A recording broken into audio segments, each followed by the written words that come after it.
붙드시는 하나님, 이런 제목으로 하나님 말씀을 전하겠습니다. 시편의 내용은, 본 시편의 내용은 개인의 비통함을 노래하고 있는 시편의 주제의 분류로 볼 때 비탄시에 해당이 되는 시입니다. 시편의 이 150편의 시들 중에 비탄시가, 비탄함을 노래하는 시가 가장 많은 편수를 차지하고 있다는 것은 뭘 의미할까요? 여러분 그거 알고 계셨습니까? 150편이나 되는 시편 가운데 비탄시가 가장 많은 퍼센테이지를 차지하고 있다. 그 얘기는 결국 성도로 이 세상을 살아가는 동안 하나님께서 그 사랑하시는 자녀들에게 때때로 인생의 수많은 날들을 비탄에 빠뜨리게 하실 만큼 하나님께서 우리에게 많은 시련을 주신다는 것을 시편은 우리에게 간접적으로 교훈하고 있는 것입니다. 그 시련을 통해서 그 비탄한, 그 비절참절한 그런 마음과 감정을 통해서 결국 우리의 신앙을 성장하게 하심으로 우리를 성화되어 가게 하시는 것이 하나님의 그 백성들을 이끌어 가시는 놀라운 섭리라는 사실을 우리는 깨닫게 되는 것입니다. 왜 시편에는 이 비탄시가 가장 많이 기록되어 있는 것일까? 시련의 고통을 경험할 때 이를 결코 낯선 것으로 여기지 말고 나에게만 이러한 고통이 임한다고 좌절하지 말고 이미 앞서간 믿음의 조상들도 숱한 시련과 고난을 이기면서 그 속에서 이렇게 하나님을 찾고 하나님을 부르짖으면서 그 슬픔과 비통함 속에서도 하나님을 놓치지 않았다는 것을 기억하게 하기 위함입니다. 이런 시들을 읽고 묵상하면서 동일하게 그 아픔과 시련과 어려움들을 이겨내고 그것을 신앙으로 승화시켜 나아가기를 하나님께서 우리에게 원하시기 때문에 시편의 많은 주제들이 이런 비탄함을 노래하고 있는 것이다 라는 것을 여러분들이 염두하실 필요가 있다는 거죠. 본시는 다윗의 아들 압살롬이 자기를 모반하려는 계략을 꾸미고 있다는 사실을 알고 난 그 직후에 쓰여진 그런 시로 보여집니다. 그는 자신에게 시시각각으로 다가오고 있는 이 아들의 반란을 생각하면서 견딜 수 없이 괴롭고 슬픈 마음으로 하나님 앞에서 자신의 비통한 심정을 노래하고 있었던 것이죠. 생각해 보십시오. 다른 사람도 아닌 자신이 믿었던 아들이 자신의 신하들을 모두 자기 편으로 규합하고 자기의 왕좌를 노리고 있다는 소식은 그의 아비인 다윗의 마음을 천갈래 만갈래로 찢어놓는 그런 고통이 아닐 수 없었을 것입니다. 사랑하는 성도 여러분, 하나님께서 우리 모두에게 형통한 날들을 주시기를 원합니다. 그러나 그것은 목사나 우리의 바람이고 하나님의 뜻은 우리에게 우리의 미래에 또 어떤 크고 작은 시련과 고난을 주실지 알 수가 없습니다. 따라서 언제나 우리의 신앙은 견고하게 하나님을 신뢰하고 하나님의 도우심만을 바라면서 하나님께 예수 그리스도의 십자가의 구속의 은혜와 사랑에 굳게 붙어있는 그런 신앙이 되어야 할 것입니다. 형통한 날이든 곤고한 날이든 그것은 우리에게 그다지 중요하지 않습니다. 어떤 날이든 우리가 하나님과 동행하고 있고 하나님께서 나와 함께 하심을 우리가 견고하게 신뢰하고 믿고 확신하고 살아가고 있다는 그 사실이 우리에게 중요할 따름입니다. 우리의 신앙은 점점 더 성숙한 지경으로 그래서 나아가야 되는 것이죠. 먹구름 위에는 여전히 태양이 빛나고 있듯이 우리의 신앙은 그 구름 위를 산책하는 그러한 신앙의 자리로 발돋움해야 된다는 것입니다. 먹구름 안에서 여전히 비를 피해서 분주히 뛰어다니는 그런 믿음이 아니라 현실의 고난과 시련과 어려움이라는 구름 그 위를 날아올라서 하나님과 함께 여유롭게 거닐 수 있는 그런 믿음으로 우리의 믿음이 점점 고도를 높여가는 이런 어떤 변화가 신앙의 발전이 우리 안에 분명히 있어야 한다는 거죠. 성경에는 언제든지 우리가 시련과 고난에 직면할 때 한 가지 사실을 분명하게 기억하기를 원합니다. 그게 뭘까요? 맡김, 하나님께 맡김과 그리고 하나님을 의지함입니다. 오늘 본문을 보십시오. 내 짐을 여호와께 맡겨버려라 이렇게 말씀하고 있습니다. 주님께서는 마태복음 11장 28절에서도 수고하고 무거운 짐진 자들아 다 내게로 오라 내가 너희를 쉬게 하리라 이렇게 말씀하셨죠. 베드로 사도는 베드로전서 5장 7절에서 너희 염려를 다 주께 맡겨버리라. 이는 저희가 너희를 권고하심이니라. 이렇게 말씀했습니다. 이사야는 너희는 여호와를 영원히 의뢰하라. 주 여호와는 영원한 반석이심이로다. 라고 이사야 26장 4절에서 말씀하고 있는 것을 볼 수 있습니다. 그러니까 신앙의 핵심이 뭐라는 거죠? 맡김 그리고 의지함이라는 것입니다. 맡김과 의지함 속에는 순수한 믿음이 그 안에 담겨 있지 않으면 이 맡김과 의지함은 불가능한 일입니다. 하나님께서는 언제든 우리의 생명과 재산과 우리의 재능과 건강과 우리의 미래의 일들, 심지어 우리의 모든 염려와 근심과 걱정, 우리가 두려워하는 어떤 문제까지도 모두 하나님의 손에 달려있다는 것을 우리가 온전히 의심하지 않고 이것을 믿기를 원하십니다. 그러니까 신앙은 이것입니다. 그 하나님을, 그 하나님의 살아계심을, 그 하나님께서 살아계셔서 어제나 오늘이나 동일하게 언약의 백성들을 다스리고 보호하시고 통치하고 인도하고 계시는 것을 믿는 것, 그게 신앙의 핵심입니다. 따라서 언제나 우리의 신앙은 입술의 고백만으로가 아니라 진정으로 하나님을 그렇게 의지하고 바라면서 그 하나님께 모든 것을 맡기고 있음을 하나님께 보여드려야 함이 전제가 될 때 그것을 신앙이라고 간주할 수 있다는 것입니다. 맡기는 것 같아요. 기도할 때는 다 하나님 앞에 맡기는 것 같은데 기도하고 돌아서서 현실 속에서 또 그 문제가 막 밀려오면 다 이렇게 맡겼던 걸 어떻게 다 다시 가져와요. 이렇게 다 가지고 와서 이걸 끌어안고 이걸 내가 어떻게 해보려고 또 어떤 유력한 이걸 해결해 줄 수 있는 사람한테 이걸 들고 또 찾아가고 우리 안에 이런 양면성, 이중성이 있다는 거죠. 여러분, 내게 아주 중요한 것을 누군가에게 맡길 수 있다는 게 뭘 의미하죠? 그 사람에 대한 신뢰가 특별하다는 걸 의미하는 거잖아요. 나를 맡길 수 있는 사람, 내가 믿을 수 있는 사람 얼마나 될까요? 내가 타고 다니는 차를 맡길 수 있는 것, 아주 친한 친구라면 가능합니다. 또 돈을 맡길 수 있는 것, 정말 믿음이 크다는 것인데 또 어떤 맡김이 있을까요? 내 아내나 내 남편을 맡길 수 있다는 거, 이 보통 믿음 아닐 거예요. 더 나아가서 내 자녀를 누군가에게 맡긴다는 것은 그 사람이 나에게 있어서 가족 이상의 사람이 아니면 절대로 불가능한 일인 것입니다. 그러니까 무슨 얘기? 믿지 못하면 맡길 수 없다는 거죠. 우리는 입술로는 언제든지 하나님께 모든 걸 맡긴다고 말합니다. 그러나 정직하게 우리 자신을 한번 들여다보죠. 과연 하나님께 여러분 물질을 맡길 수 있습니까? 여러분 통장 맡길 수 있겠어요? 과연 하나님께 내 자신과 우리의 가족들, 우리의 노후, 우리의 생명, 여러분 온전히 하나님께 맡길 수 있다고 당당하게 하나님께 고백할 수 있습니까? 우리는 하나님을 신뢰한다고 입으로 수없이 고백합니다. 그러나 정말 하나님을 신뢰하고 있는지, 정말 그분께 맡기고 있는지를 생각해 봐야 합니다. 그 맡김의 대상은 사람이 아니잖아요. 여호와 하나님이시잖아요. 만일 제가 저를 믿고 저한테 맡기세요 라고 했으면 여러분 충분히 저를 의심할 수 있습니다. 어떻게 목사님을 믿고 맡깁니까? 이렇게 말해도 제가 할 말이 없습니다. 저는 죄인이고 신뢰의 대상이 될 수 없는 존재라는 걸 알기 때문에. 그런데 성경은 누구에게 맡기라 그랬어요? 여호와께 맡겨버려라 이렇게 말씀했습니다. 성도에게, 하나님의 자녀인 우리들에게 너무나 당연한 말씀을 성경은 반복해서 말씀하고 있습니다. 너무도 당연히 신자라면 마땅히 하나님께 맡길 수 있어야 하는데, 아니 당연히 맡겨야 되는데도 성경은 자꾸 우리에게 맡겨라 말씀합니다. 맡겼으면 염려하지 말고 근심하지 말라 자꾸 되풀이하고 있습니다. 그만큼 죄인들이 자신을 하나님께 맡기는 것에 온전히 순종하지 않기 때문이죠.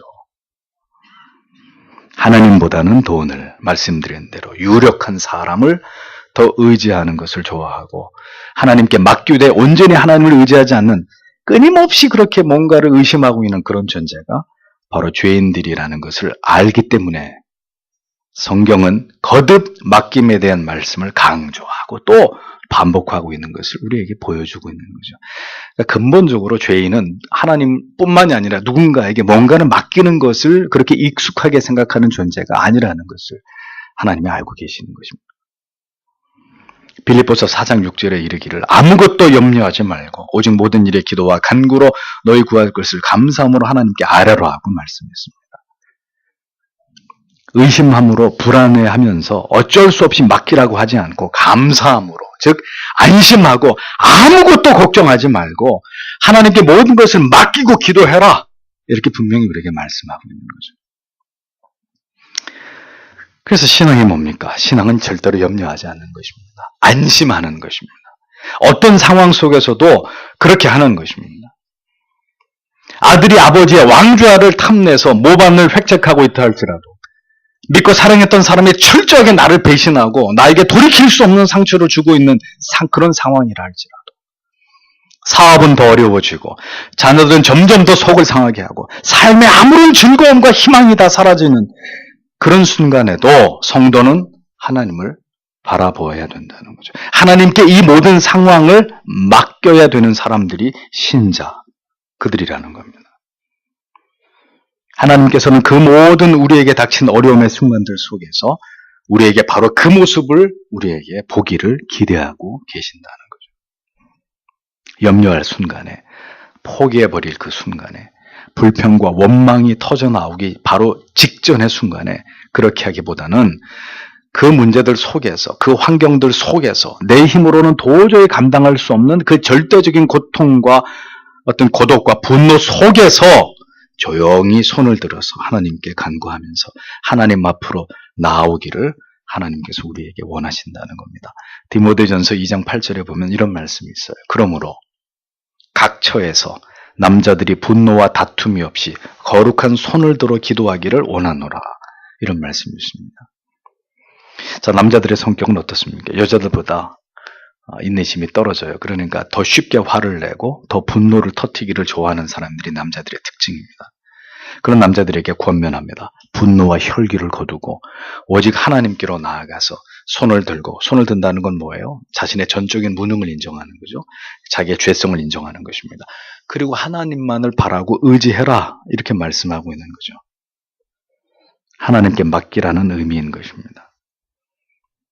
모든 것이 하나님의 뜻대로 되어지며 반드시 하나님의 선하신 도우심과 인도하심의 손길이 있다는 것을 믿는다면 그렇게 하나님 앞에 나아가서 손을 들고 그 하나님의 권위 앞에 순복하면서 그렇게 자신의 무능을 인정하고 하나님 앞에 나아가는 것이 믿음이라고 말하는 겁니다. 그 하나님 앞에 무릎을 꿇고 머리를 조아리는 것이 하나님을 신앙하는 것이다라고 성경은 얘기하는 거죠.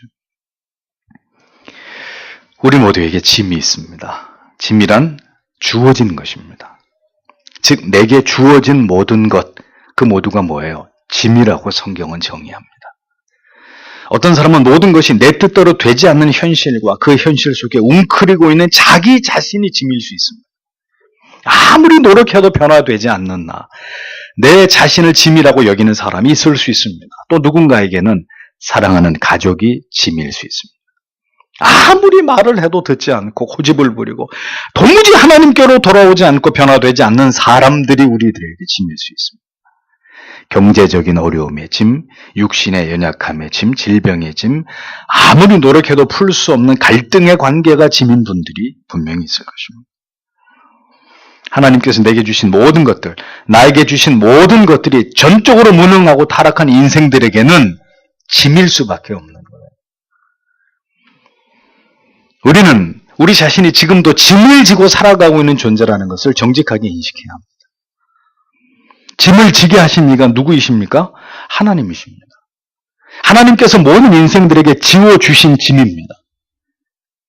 아무리 발부둥쳐봐도 결코 벗어버릴 수 없는 짐을 진 존재, 죄의 짐을 지고 연약함의 짐을 질 수밖에 없고 상처와 아픔의 짐을 지고 평생을 살아갈 수밖에 없는, 내 힘으로 도저히 여기서부터 벗어날 수 없는 그런 짐을 지고 살아가는 가련한 존재가 누구예요? 우리 자신이에요. 그런 자기 발견이 필요합니다. 그렇게 자기의 한계를 인정하게 될 때 그 짐을 내려놓을 대상을 진지하게 찾게 되는 거예요. 그를 절대적으로 의존하고자 하는 진실된 마음을 갖게 되는 것입니다. 그렇기 때문에 하나님께서는 우리의 짐을 어떻게 해요? 점점 무겁게 하시는 거예요. 그러다가 어느 순간에 도저히 감당할 수 없을 만큼 그 짐의 크기와 무게를 더하실 때가 있습니다.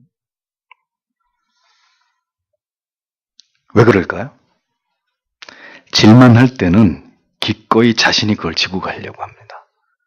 끝까지 자기 힘으로 어떻게 해보려고 하는 것이 우리들입니다. 그러나 어느 날 충분히 지고 갈 수 있을 것이라고 믿었던 그 짐이 산더미처럼 느껴질 때 인생은 결국 누구를 찾을 수밖에 없습니까? 하나님을 찾을 수밖에 없는 거예요. 그것이 하나님이 바라시는 바입니다. 내 힘이 빠져야 하나님이 도우시기 시작한다는 원리. 그러니까 힘이 빠질 때까지 하나님께서는 오랫동안 우리를 기다리시는 하나님이시는 거예요. 저는 여러분 듣기만 해서 경험은 해보지 않았지만 고래를 잡을 때 그렇게 잡는다 그래서 포경선이 고래를 뒤쫓으면서 고래를 잡을 때 고래 등에 작사를 꼽고 낚시는 어떻게 합니까? 우리 여기 낚시 잘하시는 분들 계시죠? 낚시도 비슷한지 모르겠지만 안 해봤으니 제가 설명할 방법이 없지만 낚시는 이렇게 걷어 올리잖아요. 근데 고래는 절대로 끌어당기는 법이 없어요. 작사를 꽂아놓고 1시간이든 2시간이든 그 고래가 지를 끌고 가는 대로 계속 포경선이 끌려가죠. 그리고 언제? 마침내 고래가 힘이 다 빠졌을 때 그때 자연스럽게 아주 편안하게 고래를 끌어올려서 고래를 잡는다고 합니다. 기다리시는 거죠. 찬송가 가사에 그런 찬송 가사 있죠. 무거운 짐을 나 홀로 지고 견디다 못해 쓰러질 때 불쌍히 여겨 구원해 주리 은혜의 주님 오직 예수. 자기가 지고 있는 짐이 도저히 감당할 수 없는 짐이라는 사실을 어느 날 우리 인생 속에서 발견하게 하심으로 이제 그 짐을 대신 지시는, 그 짐을 가볍게 하시는 분은 오직 하나님이시고 나를 지으시고 조성하신 아버지 이외에는 없다는 사실을 처절하게 깨닫게 하시는 것입니다.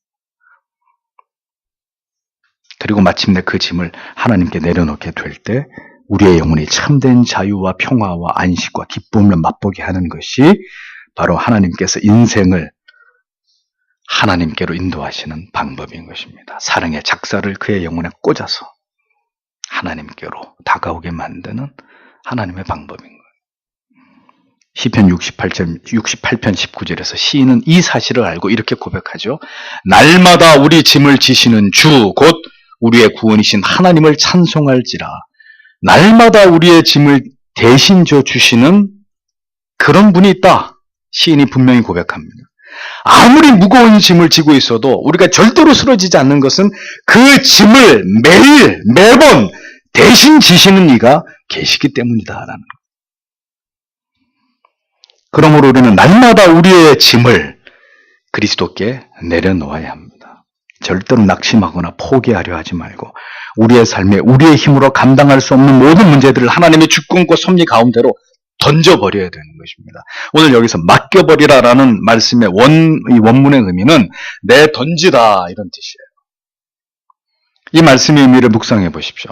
하나님께서는 우리가 인생을 살아가면서 우리에게 주신 모든 것들을 그것이 우리 힘으로 감당하기 힘든 어려운 것들이라 할지라도 그것을 우리가 무조건 지고 가는 것을 절대로 바라지 않습니다. 그것을 던져버리라고 말씀하시므로 언제든 던져버릴 수 있는 짐 정도로만 우리가 가진 것들에 관해서 그것을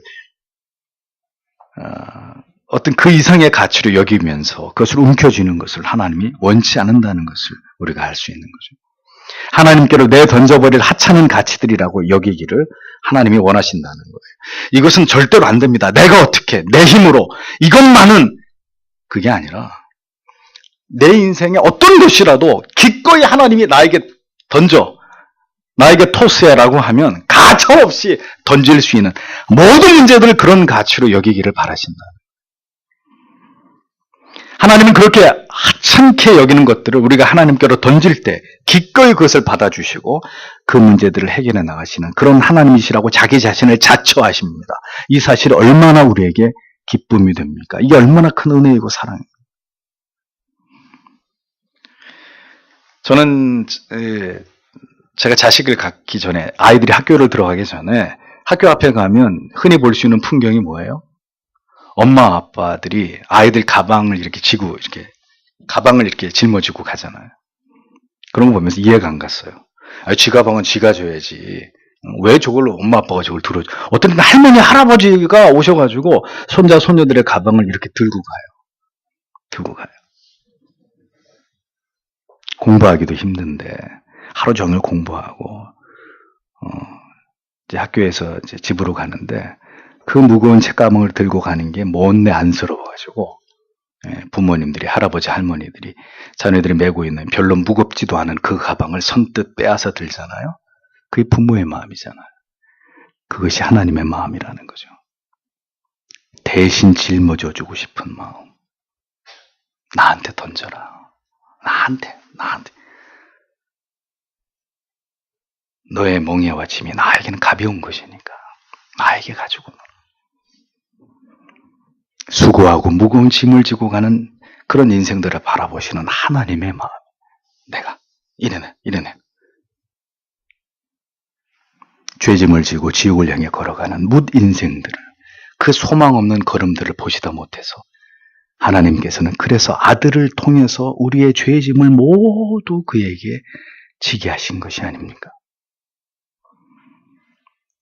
우리가 기억해야 될 것이 있습니다. 그것은 하나님께서는 그 문제들을, 그 짐들을 해결해 주시기 전에 우리 안에서 확인하고 싶어 하시는 것이 있다는 거예요. 그게 뭐예요? 너는 나를 지금 온전히 신뢰하고 있느냐? 온전히 나에게 그 모든 문제를 맡길 수 있겠느냐?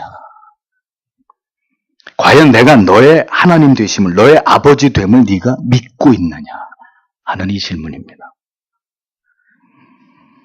하나님께서는 우리 안에 먼저 이 관계가 세워져 있는지를 확인하고 싶어 하시는 거죠. 내가 과연 내 안에 있고 너는 지금 내 안에 머물고 있는 것이냐. 이 견고한 관계가 세워지지 않는 한 아무리 성경이 맡김과 의지함을 말씀하고 있어도 세상의 것을 꼭 움켜쥐고 있는 우리의 두 손은 펼쳐지지 않을 것입니다. 결코 내려놓을 수 없을 것입니다. 그것이 뭡니까? 신앙 안에 있는 불신앙이라는 거죠. 우리의 인생 자체가 우리에게 짐입니다. 이 세상에 태어난 것부터가 우리에게 짐이 되는 거죠. 짐이 없는 인생이 있을까요? 자, 짐 없는 분 손 들어보세요. 죄악된 내 자신부터가 짐입니다. 날마다 죄를 지고 살아갈 수밖에 없는 내 자신이 나에게 언제나 가장 큰 짐입니다. 그런데 내 자신도 짐인데 다른 짐까지 또 안고 살아가려니까 어떻게 인생이 즐거울 수 있겠습니까? 수고와 슬픔뿐인 것이 당연한 것이죠. 반드시 짐을 질 수밖에 없는 것이 인생임을 아시기에 주께서는 수고하고 무거운 짐진 자들이라고 죄인들을 그렇게 정의하신 것입니다. 답은 한 가지예요. 뭐예요? 맡겨버리는 거예요. 짐은 내가 지고 가라고 주신 것이 아닙니다. 잊지 마세요. 하나님께 맡겨버리고 던져버리라고 주신 것입니다. 기억하십시오. 왜 짐을 여러분이 지려고 합니까?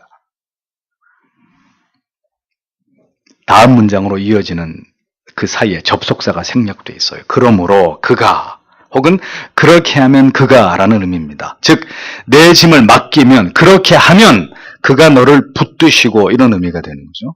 그러니까 붙들라라는 원문의 의미는 기르다, 먹을 것을 주다라는 의미로 어떤 뜻이겠어요? 주께서 필요한 모든 것을 공급해 주신다, 그런 뜻입니다.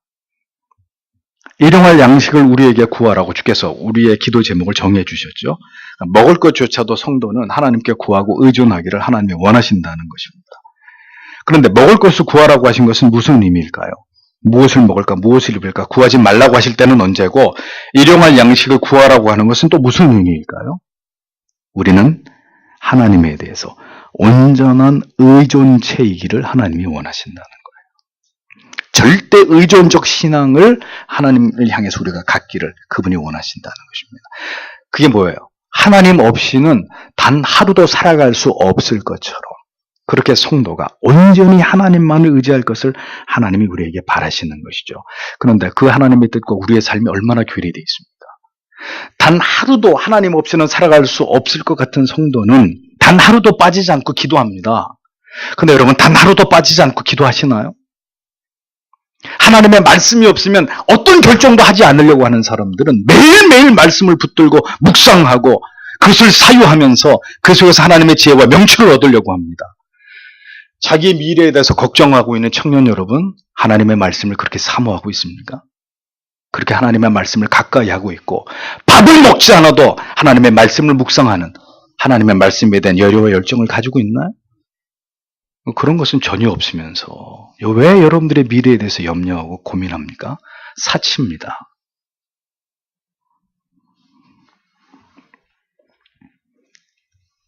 무엇을 먹을까 입을까 구하지 말라고 하시는 것은 그런 것들에 집착하고 그러한 것에 대해서 염려하지 말라는 의미입니다.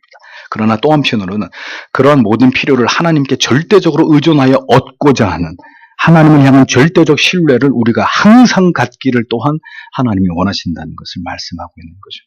시편 147편 9절을 보십시오. 들짐승과 우는 까마귀 새끼에게 먹을 것을 주시는도다 라고 말씀하고 있습니다. 왜 이런 말씀을 기록해놨을까요? 예? 하나님이 들짐승과 우는 까마귀 새끼한테도 하나님이 먹을 것을 주신다. 이런 말씀이 왜 기록되어 있어요? 하나님은 동물을 사랑하시는 분이다. 이 메시지입니까? 물론 그렇게 볼 수도 있겠지만 그렇게 해석하기보다는 같은 이 시편 147편 11절의 그 의도가 정확하게 우리에게 해석되고 있죠.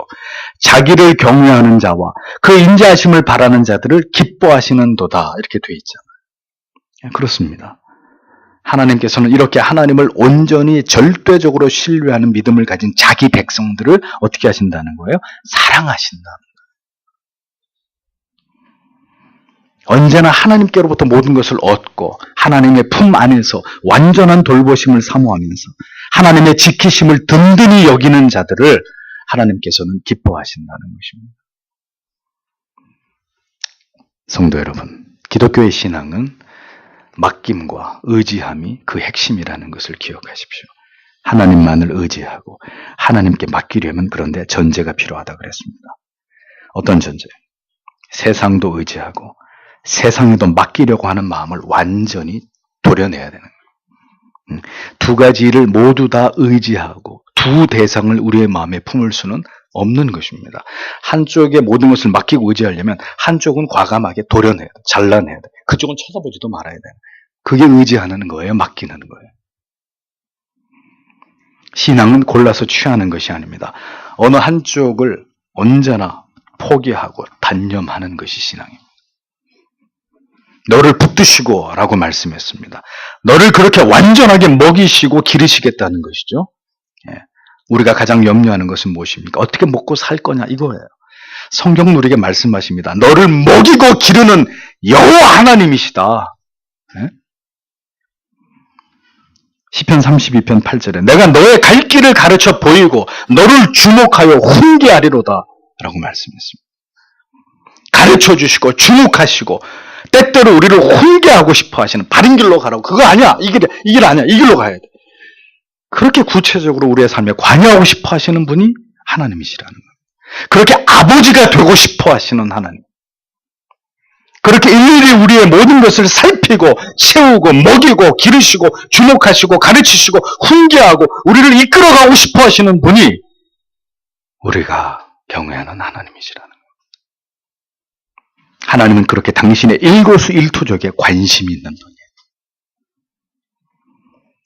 여러분이 무엇을 생각하고 있는지, 하나님께 어떤 고백을 하는지, 하나님을 얼마나 생각하고 있는지, 한 주일 동안에 여러분이 하나님의 말씀에 대해서 얼마나 관심을 가지고 살았는지, 하나님께서는 사랑하기 때문에 사랑하는 그 대상에 대해서 대단히 관심을 가지고 집착하시는 하나님이십니다. 그분이 그렇게 여러분들을 보고 계신다는 사실이 부담스러우십니까? 이보다 더 감사할 일이 어디 있습니까? 하나님께서 벌레보다도 못한 나 같은 자에게 지대한 관심을 가지시고 오늘도 먹이시고 입히시고 돌보고 계신다는 것이 우리를 얼마나 감격스럽게 합니다. 너를 붙드시고 그렇게 말씀하신 그 하나님께서 오늘 여러분에게 동일하게 말씀하시고 여러분과 함께하고 계십니다. 함께 하시는 정도가 아니라 여러분들에 대한 모든 것을 속속들이 다 알고 계시고 그렇게 품에 안아 먹이고 입히고 기르고 싶어 하시는 분이 바로 하나님이시라는 것을 기억하십시오.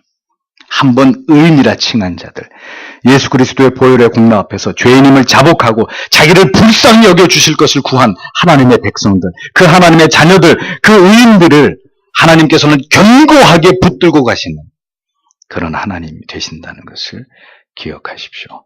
성경은 마지막으로 말합니다. 의인의 요동함을 영영이 허락지 아니하시리로다 라고 기록합니다. 누가 의인이죠? 모든 짐을 여호와께 던져버린 사람들의, 기꺼이 그 수고로운 인생의 짐들을 하나님께 던져버린 사람들, 짐을 맡긴 모든 자들을 하나님께서는 의인이라고 칭하십니다. 이상하죠? 짐을 다 맡겼는데 그 맡긴 사람이 왼수가 아니라 의인이라고 얘기합니다. 하나님께서 친히 짐을 맡아주고자 하시는 이들이 의인입니다. 네 일은 네가 알아서 하고 네 인생은 네가 알아서 살아라. 그들은 의인 아닙니다.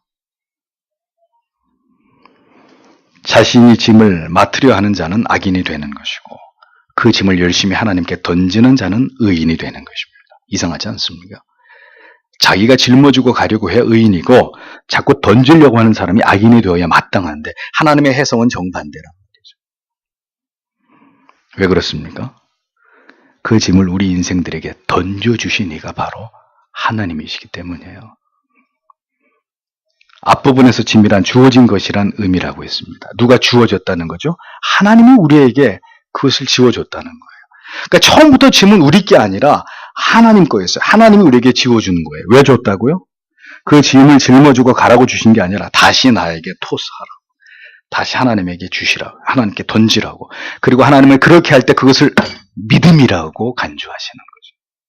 사랑이라고, 맡김이라고, 하나님의 붙드심을 그가 믿는 것이라고 간주하는 것입니다. 그 짐을 나에게 다시 맡기고 너는 내 힘으로 살아가는 것이 아니라 너를 돌보고 지키고 인도하고 있는 내 힘을 빌어서 살아가는 것이다. 이것이 처음부터 우리 인생에 짐을 지어주신 하나님의 섭리고 뜻이었다는 것입니다. 창세기부터 인간은 그렇게 깨어진 존재로 이 세상에 살아갈 수밖에 없었던 거예요. 왜? 그래야 하나님을 전적으로 의지할 거 아니에요. 전심으로 하나님을 의지하고 바라보고 소망하면서 살아갈 거 아닙니까? 짐이 무거우십니까? 더 많이 하나님을 의지하라는 뜻입니다. 남달리 내 짐은 유난히 크고 유난히 더 무겁다고 여겨지십니까? 남보다 더 하나님을 의지하고 그 짐을 통해 하나님을 더 사랑하라고 여러분들에게 특별히 더 무거운 짐을 주시는 거예요. 짐이 점점 무거워지고 있습니까? 하나님께로 더 가까이 오라고 하는 사인이에요. 더 하나님을 찾으라고 하는 신호입니다. 이제 더 이상 내 힘으로 살지 말고 이제는 하나님께로 가지고 던질 준비를 해야 될 때라는 걸 알려주시는 신호입니다. 영영이 우리의 흔들림을, 의심을, 불안함을 허락지 않으시는 하나님이라고 말씀합니다. 짐을 맡기지 않으면 흔들리게 되어 있습니다. 풍랑이는 배를 가볍게 하기 위해서는 짐을 버리지 않으면 그 배는 가라앉게 되어 있죠. 마찬가지입니다. 우리의 짐을 하나님께 던지지 않으면 우리는 계속 그 짐 때문에 고통당하고 요동하고 그 짐에 눌리고 그 짐 때문에 파산하게 됩니다. 짐을 하나님께 던질 때 우리는 살 수 있습니다. 흔들리지 않을 수 있습니다. 왜 흔들린다고요? 온전히 맡기지 못하니까. 하나님의 손 위에 여러분의 인생을 온전히 올려놓지 못하니까 흔들리는 거예요. 던져버릴 문제들이 무엇입니까? 하나님이 여러분들에게 주신 짐이 뭐죠? 잊지 마십시오. 내가 지고 갈 문제가 아닙니다. 하나님께 던지세요. 하나님께 맡기는 것이 뭡니까? 기도하는 것입니다. 하나님의 언약을 굳게 붙드는 것입니다. 하나님의 말씀을 굳게 의지하고 신뢰하는 것입니다. 하나님만 바라보는 것입니다. 환경을, 사람을 보는 게 아닙니다. 하나님만 바라보는 것입니다. 모든 예배 속에서 그 해답을 찾는 것입니다. 그렇게 하나님을 의지하고 그 붙드시는 하나님, 그 하나님이 먹이시고 채우신 그 은혜를 우리에게 베푸시는 것을 경험하면서 살아가는 그것이 성도의 인생이 되어야 하는 거죠. 우리가 믿는 하나님을 이 세상 가운데 그렇게 드러내고 하나님께서 함께 하시는 삶으로 하나님께 영광을 돌리는 사람들, 그들이 바로 하나님의 백성들인 것입니다. 기도하겠습니다.